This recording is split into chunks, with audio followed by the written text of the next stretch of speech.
Shalom. Shalom. Shalom. Shalom. Shalom. Shalom. Shalom.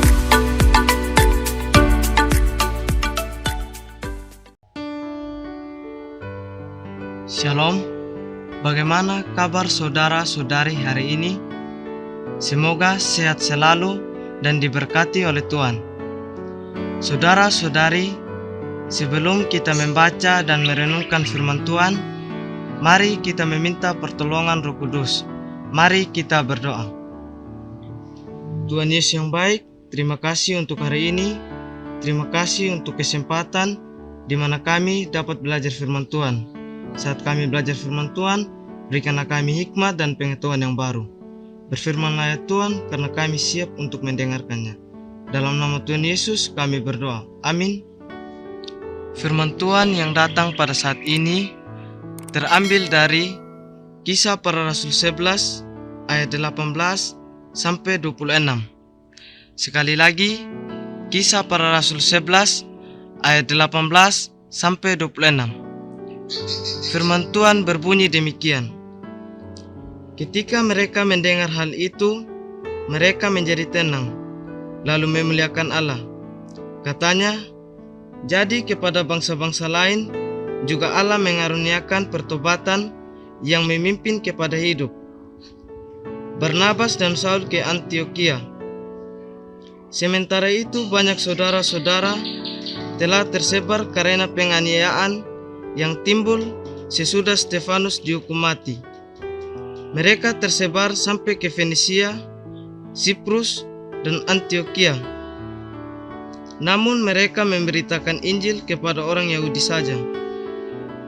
Akan tetapi di antara mereka ada beberapa orang Siprus dan orang Kirene yang tiba di Antiokhia dan berkata-kata juga kepada orang-orang Yunani dan memberitakan Injil bahwa Yesus adalah Tuhan.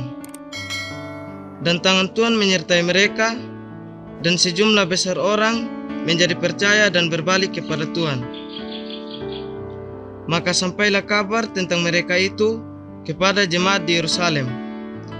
Lalu jemaat itu mengutus Barnabas ke Antiokhia.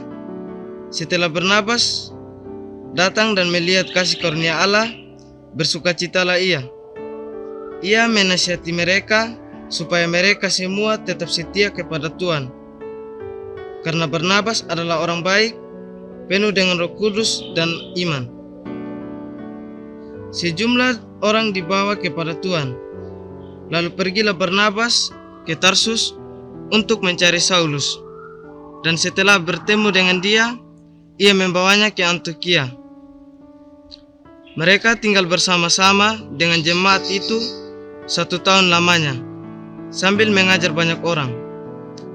Di Antiokhia lah murid-murid itu untuk pertama kali disebut Kristen. Demikian jauh pembacaan firman Tuhan. Yang dikatakan berbahagia adalah setiap kita yang mau membaca, mendengar, merenungkan, dan melakukan firman Tuhan dalam kehidupan hari lepas hari. Saudara-saudari, tema perenungan kita saat ini berbunyi komitmen seorang murid. Sekali lagi, komitmen seorang murid. Saudara-saudari yang dikasihi Tuhan, apakah saudara-saudari mengenal Jonathan Edward, pelari lompat jangkit dari Inggris? Dia adalah pemegang rekor dunia pada 3 Olimpiade berturut-turut dan ditapiskan sebagai World Athlete of the Year pada tahun 1995. Prestasi ini tidak lepas dari komitmen dan pengorbanannya dalam berlatih. Ia juga berdisiplin dalam pola makan dan tidur. Ia bersaksi komitmen untuk berprestasi seperti dengan komitmen yang diperlukan dalam mengikuti Kristus. Namun, lompat jangkit tidak mendominasi hidup saya. Kristuslah yang mendominasi hidup saya. Menjadi murid Kristus memerlukan sebuah komitmen yang kuat. Ada 4 komitmen untuk menjadi seorang murid Kristus. Hal yang pertama, mau diajar. Sebagaimana jemaat mula-mula, Pertama-tama hidup dalam pengajaran rasul-rasul. Firman juga bermanfaat untuk mengajar. 2 Timotius 3 ayat 16. Aktivitas pokok seorang murid adalah belajar. Sebagai murid, kita harus sukarela diajar Tuhan setiap waktu dalam firman. Hal yang kedua, bersedia untuk dikoreksi kesalahannya. Hal ini rasanya sukar, namun penting. Kita diajar untuk mengenali mana yang benar dan mana yang salah. Ketika membuka firman, kita harus siap berkata, "Saya salah." Jadi keyakinan yang kita yakini tidak sejalan dengan firman, perlu kerendahan hati untuk tidak berdalih. Hal yang ketiga, bersedia untuk berubah. Sebaiknya kita harus menutup telinga atau Alkitab kita jika tidak siap menjadi murid. Pasalnya, menjadi murid harus siap berubah. Hal yang keempat, bersedia menjalankan kebenaran. Firman bukan soal pengetahuan, melainkan bagaimana firman itu menjadi daging dalam hidup kita. Saudara-saudari yang dikasihi Tuhan, maukah kita memiliki komitmen untuk menjadi seorang murid? Jika ya, marilah kita mau untuk terus diajar, bersedia untuk dikoreksi kesalahannya, dan bersedia menjalankan kebenaran. Amin untuk firman Tuhan.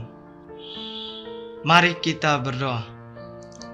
Tuhan Yesus, terima kasih untuk kebenaran firman-Mu yang mengajarkan kami untuk berkomitmen menjadi seorang murid Kristus. Hanya ini doa kami, dalam nama Tuhan Yesus kami berdoa. Amin.